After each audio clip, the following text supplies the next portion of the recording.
Hello and welcome to the clip classes. तो आज से हम अकाउंटिंग शुरू कर रहे हैं और अकाउंटिंग ये बेसिकली है फॉर द ईपीएफओ एग्जामिनेशन। और हम पहले एनसीईआरटी से शुरू कर रहे हैं, थोड़ा सा बेसिक पढ़ेंगे क्योंकि NCERT they are the foundation. तो 11th 12th की एनसीईआरटी कवर करेंगे। तो आज हम पढ़ रहे हैं जो 11th क्लास की एनसीईआरटी है, which is named as the accountancy financial accounting part 1। और इसका चैप्टर 1 है इंट्रोडक्शन टू अकाउंटिंग। अब थोड़ा हिस्टोरिकल डेवलपमेंट देखते हैं। तो पहली बार जो अकाउंटिंग है या फिर जो रिकॉर्ड ऑफ द ट्रांजैक्शन है, we have seen in the Babylonian and Egypt. पहली बार we have sown in the Babylonian and Egypt around 400 4000 BC, basically 4000 BC में हमने इसको देखा। एंड वी हैव सीन की जो वेजेस का पेमेंट है और टैक्सेस हैं वो क्ले टैबलेट्स पर लिखे हुए हैं। So we have seen the record the transactions of the payment of wages and taxes on the clay tablet. तो यदि आपको क्वेश्चन आ जाए कि पहली बार जो ट्रांजैक्शन है या फिर अकाउंटेंसी पहली बार कहाँ देखी गई, so we have seen in the Babylonian and Egypt. So Egyptians क्या करते थे? इजिप्शियंस ये जो ट्रेजरी है ना, ट्रेजरीज का अकाउंट करते थे और इसको डेली बेसिस पे they use to send to the वजीर and monthly basis use to send to the kings. फिर बेबीलोनियन, बेबीलोनियन को सिटी ऑफ कॉमर्स भी कहा जाता है। And Babylonians, they used accounting to detect the losses, frauds and inefficiencies. Then Greece, Greece के लोग क्या करते थे? They apportioned revenue among the treasuries and they maintained the total receipts, payment and balances. सो होता ये था कि डिफरेंट डिफरेंट सोर्सेस से इनके पास रेवेन्यू आ रहा है and then they use to allocate to different ministries.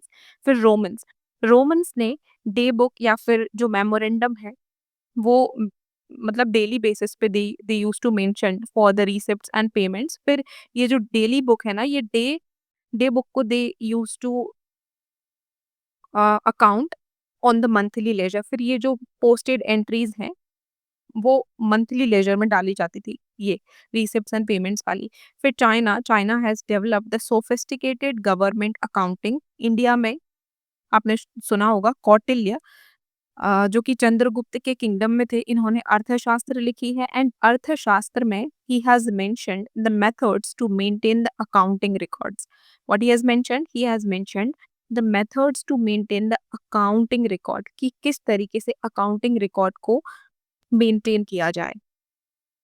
Historical development में और देख लें, जैसे कि Luca पेचियोली, sorry if I'm pronouncing wrong, Luca Pacioli, he was the Italian and he was the first one who was related to the double entry bookkeeping। इनको double entry book keeping से relate किया जाता है क्योंकि इन्होंने अपनी पहली book लिखी थी डबल एंट्री बुक कीपिंग के ऊपर, which is called as the Summa de arithmetica geometria proportioni et proportionalita। 1494 में ये लिखी गई थी। And he belong to the Franciscan friar, means ये मर्चेंट क्लास से बिलोंग करते थे। एंड इसमें था क्या इस बुक में? This double entry book keeping, it has included the knowledge of business practices and book keeping. Business practices और बुक कीपिंग की इसमें इंफॉर्मेशन थी। See he was the first one. दो चीजों में डिफरेंस है, याद रखना है कि he has written the first book but he did not claim to be the inventor of the double entry book keeping. ये थोड़ा सा याद रखना है कि ये इन्वेंटर नहीं थे, he was not the inventor but yes he wrote the first book on the double entry book keeping. फिर जो हमारा क्रेडिट है, credit जो word है, it came from the Latin word credito, then debit came from the Latin word debito। so this is the historical development। then accounting होता क्या है? देखो, अकाउंटिंग पहले तो बुक कीपिंग होता था, प्रिपरेशन ऑफ रिपोर्ट्स होता था, बट अभी अकाउंटिंग बहुत आगे जा चुका है। It is not just a book keeping या फिर रिकॉर्ड प्रिपरेशन। अब इसकी न्यू ग्रोथ एरियाज हम देख सकते हैं, जैसे कि फॉरेंसिक अकाउंटिंग होती है, जो हम साइबर क्राइम्स या फिर कंप्यूटर हैकिंग वगैरह जो होती है उसको फाइंड आउट करने में यूज करते हैं, तो वो फॉरेंसिक अकाउंटिंग होती है। फिर ई कॉमर्स, ई कॉमर्स में आपने देखा होगा कि आप सारा ही पेमेंट अभी ऑनलाइन करते हैं, तो जो डिजिटल बेस्ड पेमेंट सिस्टम्स हैं उनको डिजाइन करना, ये भी अकाउंटिंग के अंदर आता है। देन फाइनेंशियल प्लानिंग, अभी आजकल न्यू अकाउंटिंग निकली है which is called as the environmental accounting. आपने बहुत सुना होगा, जैसे एक कंट्री है Bhutan, which is very much ahead in the environmental environmental conservation. So this type of accounting they are including, and UN is also emphasizing on these kind of accounting. ठीक है, अभी climate change के चलते फिर जो accounting है, accounting एक information system होता है जो कि data को collect करता है and communicates economic information about organization. एक organization की economic information को disseminate करना इस accounting का काम होता है। और ये जो अकाउंटिंग है वो किसके लिए होती है? वो यूज़र्स के लिए होती है। कौन से यूज़र्स के लिए?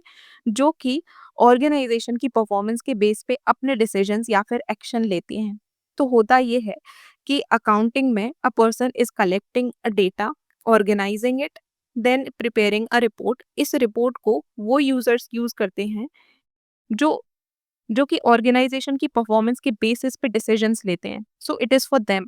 It is considered as a service also. Accounting एक टाइप की सर्विस भी होती है लोगों के लिए। फिर meaning of accounting different different institutions के हिसाब से 1941 में American institute of certified public accountants के अनुसार जो अकाउंटिंग है वो है art of record art of recording, classifying transaction and events, summarizing in a significant manner in a terms of money transactions events which are at least in a part of the financial character and interpreting the results thereof. नहीं आया होगा समझ में, थोड़ा सा बताती हूँ। देखो, कोई ऑर्गेनाइजेशन है, ऑर्गेनाइजेशन के कुछ भी ट्रांजैक्शंस हो रहे हैं, वो ट्रांजैक्शंस जो कि फाइनेंशियल कैरेक्टर के हैं, जो मनी के टर्म्स में हो रहे हैं, जिनको आप मनी में मेजर कर सकते हैं। फिर ये जो मनी में मेजर आप कर सकते हैं जो भी ट्रांजैक्शंस को, उनको क्लासिफाई किया जाता है, ठीक है? अब डिफरेंट तरीके से आप क्लासिफाई कर सकते हैं। So this is called as a art of recording, ठीक है? This is art of recording and classifying. Then after recording and classifying according to the prescribed manner you will prepare a summary. इसके बाद summary को prepare किया जाता है and this summary is going to be interpreted by the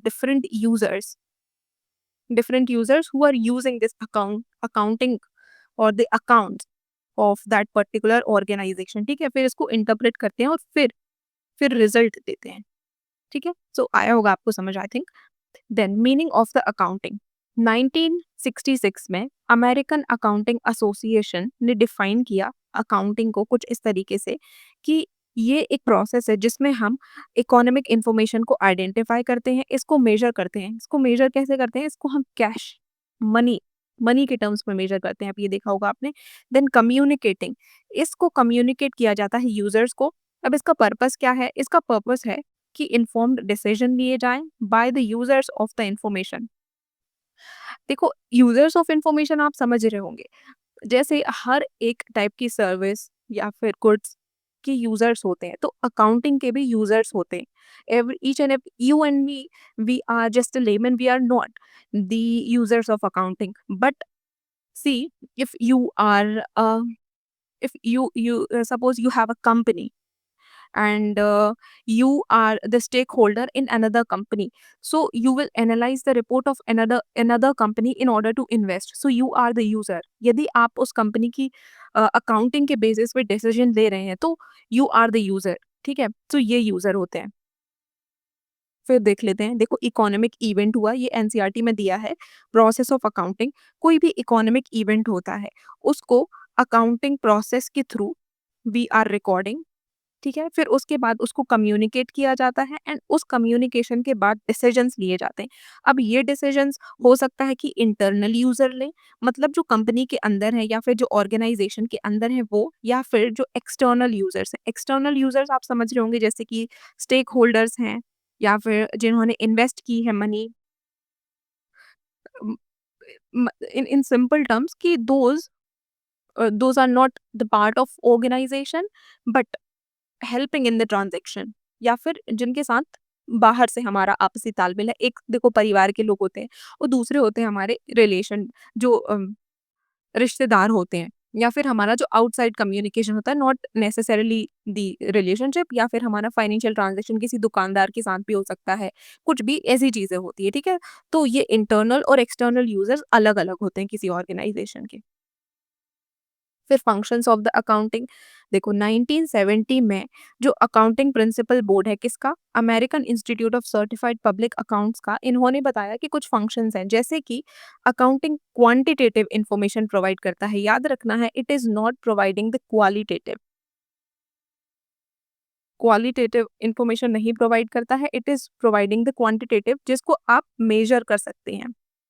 ठीक है, quantitative data जो होता है उसको मेजर किया जा सकता है। और जो फाइनेंशियल कैरेक्टर का होता है, फाइनेंशियल कैरेक्टर किसका, अबाउट एन एंटिटी, ये एक एंटिटी के बारे में होता है। And what is the purpose, इसको यूज किया जाता है for making the economic decisions.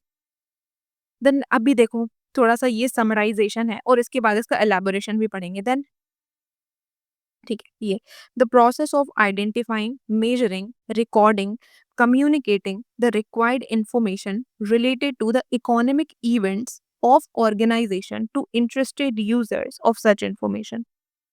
समझ आया होगा अभी आपको कि अकाउंटिंग एक प्रोसेस है जिसमें हम आइडेंटिफाई, मेजर, रिकॉर्ड और कम्युनिकेट करते हैं कौन सी इंफॉर्मेशन, वो इंफॉर्मेशन इंफॉर्मेशन ऑफ ऑर्गेनाइजेशन जो कि इकोनॉमिक इवेंट होता है, एंड इसको हम इंटरेस्टेड यूजर्स को डिसैमिनेट करते हैं। तो की एस्पेक्ट्स क्या है इसमें अंडरस्टैंड वाले हमको, आइडेंटिफिकेशन, मेजरमेंट, रिकॉर्डिंग, कम्युनिकेशन, ये कोर प्रिंसिपल्स हैं। देन इकोनॉमिक इवेंट जो फाइनेंशियल इम्पैक्ट करे ऑर्गेनाइजेशन जिस एंटिटी की बात हो रही है, फिर इंटरेस्टेड यूजर्स जो अकाउंटिंग का यूज करके अपना डिसीजंस लेते हैं। ठीक है, so now we'll elaborate one by one these aspects. अब एक एक करके देखते हैं। Economic event the business organization and economic events, ये क्या होते हैं देखो, सिंपल टर्म्स में बोला जाए तो इकोनॉमिक इवेंट्स वो जो मनी रिलेटेड हैपनिंग्स होती हैं that affect a business. So business और ऑर्गेनाइजेशन में मनी इवेंट्स, ये जो इकोनॉमिक इवेंट्स हैं वो होते हैं। एंड ये जो इकोनॉमिक इवेंट्स हैं इनको मॉनेटरी टर्म्स में मेजर किया जाता है और it consist of the transactions, मतलब कोई ट्रांजैक्शन हुआ है एक पार्टी से दूसरी पार्टी के बीच में, तो आप उसे मनी में मेजर करेंगे और इवेंट और रिकॉर्ड करेंगे। उस उस इवेंट को बोलते हैं इकोनॉमिक इवेंट। अब थोड़ा एग्जांपल देखते हैं, जैसे एग्जांपल है purchase and installation of the machinery for the manufacturing. आपने परचेज की है और आप इंस्टॉल कर रहे हैं एक मशीनरी जो कि मैन्युफैक्चरिंग के लिए यूज होगी। अब इसमें बहुत सारे इंक्लूडेड फैक्टर्स हो सकते हैं, जैसे आपने एक तो बाय करी मशीन, तो यहाँ आपका यूज हुआ मनी का। देन आपने ट्रांसपोर्ट किया, then here money will be involve. Then site का preparation for the installation money will be involve and installation expenses. So all these expenses or all these events will not happen without money. So here money is involved, so that's why these events are called as the monetary events or the economic events, इसीलिए इनको economic events बोलते हैं। फिर आता है economic events का, अच्छा, type of economic events, जैसे एक्सटर्नल इवेंट हो सकते हैं और इंटरनल इवेंट्स होता हो सकते हैं। अभी एक्सटर्नल इवेंट कब होंगे, जब ट्रांजैक्शन आउटसाइड और ऑर्गेनाइजेशन के बीच में होगा। एग्जाम्पल जैसे कि sale of the merchandise to the customer, कोई भी आप सर्विस प्रोवाइड कर रहे हैं कस्टमर को, सपोज किसी एबीसी लिमिटेड ने कोई सर्विस दी कस्टमर को। फिर raw material you are, so raw material देखो, raw material you are taking from the supplier, supplier तो एक आउटसाइडर है, सो इसीलिए एक एक्सटर्नल इवेंट हो जाएगा। फिर आपने जो मंथली पेमेंट करी लैंडलॉर्ड को, सो लैंडलॉर्ड इज अ आउटसाइडर, इसीलिए ये एक एक्सटर्नल इवेंट हुआ। फिर इंटरनल इवेंट देख लेते हैं जो कि ऑर्गेनाइजेशन के अंदर ही होते हैं, जैसे अंदर ही ऑर्गेनाइजेशन के अंदर ही स्टोर है। ठीक है, स्टोर से मैन्युफैक्चर तक सप्लाई करना, मतलब जो रॉ मटेरियल है from the store to manufacturing is called as the internal event। फिर आप wages, if you are paying wages to the employees, then it is also called as the internal event। then identification, अब किस चीज को record करना है, किस चीज को अकाउंटिंग में इंक्लूड करना है, ये कैसे डिटरमाइन करेंगे, ये डिटरमाइन करने के लिए पहले हमें देखना होगा, वील ऑब्जर्व, और हम फिर सिलेक्ट करेंगे वो इवेंट्स जो कि फाइनेंशियल कैरेक्टर के हैं, और ये इंश्योर करना है कि वो जो है वो ऑर्गेनाइजेशन से रिलेटेड हो। तो क्या करना है हमें, firstly we have to observe, then we have to select what, select events which are of the financial character and which is related to the organization. So in this way we'll identify identify करने के बाद book of accounts में इनको include कर लिया जाएगा। अच्छा, क्या रिकॉर्ड नहीं किया जाता है? देखो, अभी मैंने आपको बताया था कि क्वांटिटेटिव वैल्यू इंक्लूड की जाती है, क्वालिटेटिव वैल्यू नहीं इंक्लूड की जाती।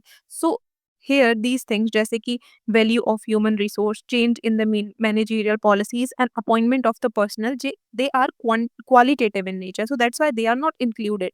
बट क्या इंक्लूड होगा? सेल और परचेज ऑफ द गुड्स या तो कैश में हुआ है या क्रेडिट में, और पेमेंट ऑफ द सैलरीज। ठीक है। फिर मेजरमेंट, मेजरमेंट जैसे क्वांटिफाइंग बिजनेस ट्रांजैक्शन, ये बिजनेस की ट्रांजैक्शन को क्वांटिफाई करने के लिए हम मेजरमेंट करते हैं। अब मेजरमेंट कैसे होगा? मेजरमेंट हो सकता है रुपए में, पैसे में, ठीक है, इसमें हो सकता है। और वो इवेंट जिनको मनी के टर्म्स में मेजर किया जा सकता है, सिर्फ उन्हीं को ही फाइनेंशियल अकाउंट्स में इंक्लूड किया जाएगा। क्या नहीं इंक्लूड किया जाएगा? देखो, ये मैं इसीलिए बता रही हूँ क्योंकि ये आपको ऑप्शंस में दे सकते हैं, जैसे कि क्या इंक्लूड नहीं करेंगे हम। So appointment of the new managing director, signing of the contracts, changes in the personal, और क्या क्या हम करेंगे? Only event with the monetary impact will be included. Then recording, recording जो हमने सारा कुछ कर लिया अभी, जैसे हमने आइडेंटिफाई कर लिया इकोनॉमिक इवेंट का, फिर उसको मेजर कर लिया कि क्या हमें आइडेंटिफाई क्या कर लिया हमने कि हमको क्या रिकॉर्ड करना है, फिर मेजर कर लिया कि हमने हमने जो आइडेंटिफाई किया है उसकी वैल्यू सपोज 2000 है, ठीक है। अब हमें क्या करना है? We have to record it in a book of accounts in a terms of monetary, in terms of money basically, है ना? मनी में इसको लिखना है, क्रोनोलॉजिकल ऑर्डर में लिखना है, और इसको समराइज करना है as per the well established practices. और ये इंश्योर करना है कि अब ये इंफॉर्मेशन जब हमें रिक्वायर हो तब हमें मिल जाए। This is the purpose of recording. Then communicating, अब सारा कुछ कर लिया, इकोनॉमिक इवेंट से हमने रिकॉर्ड करा, मेजर करा, और आइडेंटिफाई भी कर लिया। अब सारी चीज़ें हमें जो रेलेवेंट इन्फॉर्मेशन है वो कम्युनिकेट करनी है, किसको? एक्सटर्नल यूज़र को, इंटरनल यूज़र को, और मैनेजमेंट को, ठीक है। कैसे हम करेंगे? Through the account report. अब हम रिपोर्ट्स पब्लिश करेंगे, ठीक है। ये रिपोर्ट्स जो हैं वो डेली, वीकली, मंथली, क्वार्टरली कैसे भी हो सकती हैं, ठीक है। और बेसिकली ये जो कम्युनिकेटिंग है, यदि मैं उसको एक लाइन में समझाना चाहूँ तो it is a delivery of right information to the right right person at the right time. ये राइट टाइम है यहाँ पे राइट टाइम कर लेना, ठीक है। और और दूसरे यूजर्स भी हो सकते हैं, those are interested in the financial performance of the organization, financial position, planning, controlling business activities, या फिर डिसीजन मेकिंग, ठीक है। ये सारी चीजें। और इम्पोर्टेंट एलिमेंट क्या है कम्युनिकेशन का? इम्पोर्टेंट एलिमेंट ये है कि जो अकाउंटेंसी होती है या फिर अकाउंटेंट होता है, वो अपनी एबिलिटी का यूज करके कितने अच्छे तरीके से रेलेवेंट इंफॉर्मेशन को प्रेजेंट कर रहा है। So accounts ability and efficiency in presenting the relevant information is the communication. Then organisation, organisation क्या है? ऑर्गेनाइजेशन एक बिजनेस एंटरप्राइज है, ये प्रॉफिट भी हो सकती है, नॉन प्रॉफिट भी हो सकती है। अब टाइप्स जैसे कि sole proprietorship, partnership firm, cooperative society, company, local authority, municipal corporation, या फिर कोई भी other association of the persons. Okay. Then interested users of the information, कौन कौन से यूजर होते हैं? इंटरनल यूजर्स होते हैं, एक्सटर्नल यूजर होते हैं। अब इंटरनल में होते हैं chief executive, financial officer, vice president, business unit, plant store managers, line supervisors. Then external investor, share holder, creditors होते हैं जैसे कि बैंक जिन्होंने उधार दिया है, ठीक है। Financial institutions, debenture holder and lenders. Then tax authorities होती हैं, रेगुलेटरी एजेंसीज जैसे registrar of the company, SEBI, labour unions, trade associations, stock exchange and customers. Then after that, we'll be studying the accounting as a source of information. Accounting as a source of information में हम क्या क्या पढ़ेंगे? Accounting as a source of information कैसे है, and users of accounting information. Then quantitative characteristic है इसका, objective of accounting and role of accounting. So we'll see accounting as a source of information. ये डेफिनेशन हम पहले भी देख चुके हैं कि accounting it is the process of identifying, measuring, recording, communicating the required information of economic event of an organization to the interested users. So इसमें होता क्या है accounting as a source of information में कि हम ऑब्जर्व करते हैं, screen करते हैं, रिकॉग्नाइज करते हैं इवेंट्स को और ट्रांजेक्शन्स को, मेजर करते हैं इकोनॉमिक इवेंट और प्रोसेस को, देन रिपोर्ट्स बनाते हैं और कम्युनिकेट कर देते हैं जो रिक्वायर्ड इन्फॉर्मेशन है उनको। देखो, एक चीज़ याद रखना है कि जो इन्फॉर्मेशन हम अकाउंट्स में यूज़ करते हैं वो रेलेवेंट होनी चाहिए। रेलेवेंट मतलब कि वो उस ऑर्गेनाइज़ेशन से रिलेटेड और फाइनेंशियल कैरेक्टर की होनी चाहिए, एडिक्वेट होना चाहिए और रिलायबल होना चाहिए, ठीक है? यूज़ ऑफ इन्फॉर्मेशन क्या है? यूज़ ऑफ इन्फॉर्मेशन ये है कि ये मैनेजमेंट और अदर यूज़र के द्वारा डिकोड और इंटरप्रेट की जाती है। अब सब डिसिप्लिन्स क्या हैं इसके? फाइनेंशियल अकाउंटिंग होती है, कॉस्ट अकाउंटिंग होती है एंड मैनेजमेंट अकाउंटिंग होती है। देखो, ब्रांचेस ऑफ अकाउंटिंग में फाइनेंशियल अकाउंटिंग देखते हैं। सो फाइनेंशियल अकाउंटिंग का पर्पस क्या है? पर्पस है is to keep the systematic record of financial transaction. जो फाइनेंशियल ट्रांजैक्शंस हैं उनका सिस्टमैटिक रिकॉर्ड रखना, ठीक है? एंड जो फाइनेंशियल रिपोर्ट्स हैं, उनको प्रिपेयर करना, उनको प्रेज़ेंट करना, ठीक है? जिससे क्या करें हम, अब ये हम कर क्यों रहे हैं? क्यों हम फाइनेंशियल रिपोर्ट्स बना रहे हैं? ताकि हम ऑर्गेनाइज़ेशन की सक्सेस और उसकी फाइनेंशियल साउंडनेस को मेज़र कर सकें। कैरेक्टरिस्टिक्स इसके बहुत इंपॉर्टेंट है, याद रखना है, डायरेक्ट पूछे जा सकते हैं कि it relates to the past period. यदि आपसे पूछें कि which branch of the accounting relates to the past period. So you will pick the financial accounting. Then it serve the stewardship function and ये monetary nature की होती है. Then user provide the financial information to all stakeholders. ठीक है, ये financial information हमको सारे stake holders को प्रोवाइड करनी होती है, बट द इम्पॉर्टेंट थिंग कि आपको इसके कैरेक्टरिस्टिक्स याद रखने हैं। फिर कॉस्ट अकाउंटिंग होती है। कॉस्ट अकाउंटिंग का पर्पस क्या होता है? सो कॉस्ट अकाउंटिंग में होता ये कि हम एनालाइज करते हैं एक्सपेंडिचर को to determine the cost of products and services, कि हमारा कितना खर्चा हो रहा है प्रोडक्ट या फिर सर्विस बनाने में। सो इसकी मदद से हम फिक्स कर सकते हैं प्राइसेस को, कंट्रोल कर सकते हैं प्राइसेस को, ठीक है? तो ये याद रखना है कि जैसे आ जाए आपको कि fixation of prices relates to which type of accounting. So it relates to the cost accounting. It provides necessary costing information to the management for the decision making। जो costing information है मैनेजमेंट को provide करती है जिससे कि decision making sound हो सके। फिर मैनेजमेंट अकाउंटिंग के पर्पस क्या है? मैनेजमेंट अकाउंट हमें असिस्ट करता है मैनेजमेंट में, मतलब हम इसकी मदद से रैशनल डिसीजंस ले सकते हैं and it evaluates the impact of the decisions and actions. जो हमने एक्शंस एंड डिसीजंस लिए हैं उनको इवैल्यूएट करने में भी हेल्प करता है। फिर qualitative characteristics of the accounting information, कुछ क्वालिटेटिव कैरेक्टरिस्टिक्स भी होते हैं जैसे कि अंडरस्टैंडेबिलिटी और डिसीजन की यूजफुलनेस के बाद ये कुछ फंक्शंस है जैसे understandability, relevance, reliability and comparability. So understandability का मतलब क्या? अंडरस्टैंडेबिलिटी, देखो एक एग्जांपल समझो कि आपने एक मूवी बनाई है and you want to convey a message to a society. तो वो मैसेज जैसा आप देना चाहते हैं यदि वही वही जैसे का तैसा सोसाइटी को पहुंच जाता है तो आपको ये रहेगा कि मेरा जो काम है वो सफल हो गया, मैं जो मैसेज डिलीवर करना चाहता था वो हो गया, ठीक है? तो ऐसा ही अंडरस्टैंडेबिलिटी में है कि आपने जैसा प्रिपरेशन किया है, आप जैसा कन्वे करना चाहते थे अपनी इन्फॉर्मेशन को, यूजर्स ने वैसे ही इंटरप्रेट कर लिया, उसी सेम सेंस में इंटरप्रेट कर लिया, तो इसको बोलेंगे कि ये अंडरस्टैंडेबिलिटी इसकी हाई है। फिर रेलेवेंस, रेलेवेंस का मतलब ये कि आपको इन्फॉर्मेशन ऐसे प्रिपेयर करनी है, it will help to it will help to product the outcomes of the past, present and future. मतलब ये लिंकेज की तरह काम करनी चाहिए आपको। इस तरीके का रेलेवेंस होना चाहिए। मतलब ये नहीं कि आपने पिछले साल कुछ और मेजर किया था, आज कुछ और मेजर कर लिया, अब फ्यूचर में कुछ और मेजर करोगी तो कंटिन्यूटी नहीं नहीं बन पाएगी and you can't measure and predict the outcome. So that's why कि हमें जो इवेंट्स हैं उनको कनेक्ट करने में हेल्प करनी चाहिए, जो पास्ट इवैल्यूएशंस हैं, इसलिए हम उनको करेक्ट और मेजर कर सकें, ठीक है? इसके कुछ टर्म्स हैं इससे रिलेटेड, जैसे it has a predictive value, feed value and timeliness. यदि आपसे ये कोई भी टर्म्स दे दिए जाएँ और पूछ लिया जाए कि ये किससे रिलेटेड है, तो आपको ये टिक मार्क करना है कि ये रेलेवेंस से रिलेटेड है, जैसे timeliness, feedback value and predictive value.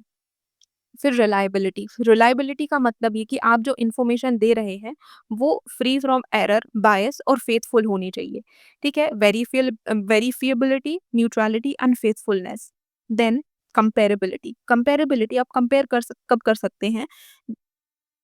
देखो, कंपेरेबिलिटी होने के लिए you have to use the common unit of measurement, you have to follow a common recording format and belong to the common period as well. ठीक है, ये common common common याद रखना है, कंपेरेबिलिटी से है। अब थोड़े क्वेश्चन देखते हैं कि अकाउंटिंग प्रोसेस में last step of accounting as the process of information क्या होती है, मतलब कि जो अकाउंटिंग है उसमें लास्ट प्रोसेस क्या होती है।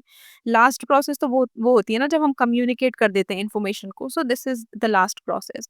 फिर क्वालिटेटिव कैरेक्टरिस्टिक में qualitative characteristic of the accounting information. Qualitative characteristic of the accounting information is reflected when accounting information is clearly visible. ऐसा कहाँ होता है जब अकाउंटिंग इन्फॉर्मेशन क्लियरली विजिबल होती है, ये कौन सा कैरेक्टरिस्टिक है। So this is the understandability. Relevance हमने देख लिया, जो पास्ट प्रेजेंट फ्यूचर इवेंट्स है। कंपेरेबिलिटी देख लिया, कॉमन इवेंट्स वगैरह, कॉमन यूनिट, कॉमन फॉर्मेट, ये सब यूज करना है। फिर रिलायबिलिटी, फेथफुलनेस, दिस एरर, बायस और फेथफुलनेस, मतलब वेरीफिएबिलिटी, न्यूट्रलिटी एंड फेथफुलनेस, ये सब चीजें होनी चाहिए। So common unit of measurement and the common format of reporting promotes comparability. ठीक है, फिर ऑब्जेक्टिव क्या होते हैं अकाउंटिंग के। अकाउंटिंग के ऑब्जेक्टिव है maintenance of record of business transaction, calculation of profit and loss, depiction of financial position via asset and liability, कैसे, बैलेंस शीट के थ्रू। Providing accounting information to its users, कैसे, रिपोर्ट्स, स्टेटमेंट्स, ग्राफ्स और charts के through.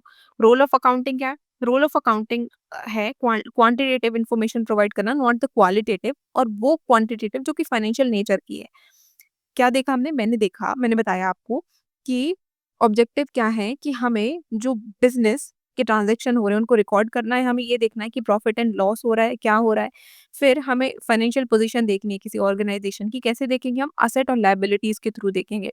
फिर हमें accounting जो information है वो प्रोवाइड करनी है, कैसे करेंगे हम, रिपोर्ट, स्टेटमेंट्स, ग्राफ, चार्ट के द्वारा, और क्वांटिटेटिव इन्फॉर्मेशन प्रोवाइड करेंगे जो कि फाइनेंशियल नेचर की है।